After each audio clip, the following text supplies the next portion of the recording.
Bonjour à tous. Comment faire la guerre, gagner et libérer notre otage? Avraham Avinu, il sort d'où qu'il habite, Lech Lecha. Mais pourquoi du commencement il était là-bas?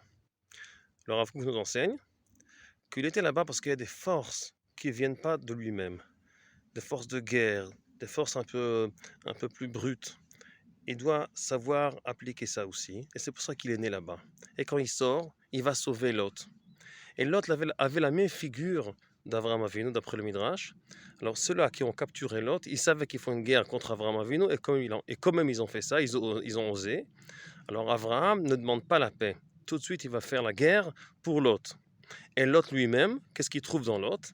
Le Zohar nous enseigne que Lot, Avraham, il a vu dans Lot le royaume, il y avait David Ameller qui va sortir de Moab. Et c'est aussi là qu'il faut un peu le côté brutal qu'il y a de Moab, qui passe par route à Moabia, le côté un peu moins fin par la femme, et le royaume de David a besoin de ça, de faire ça aussi pour avoir la capacité de faire la guerre. Alors, le fruit, si vous voulez, il a besoin de quelque chose que, qui le défend, qui n'est pas le fruit, qui est un peu plus brut, la klipa en hébreu. Et la finesse doit savoir qu'elle doit se défendre aussi.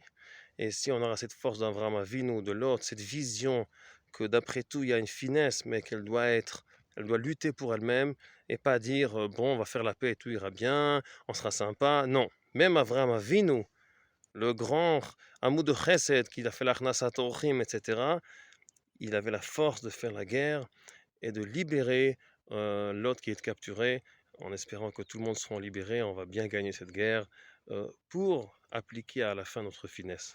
Shabbat shalom à tout le monde.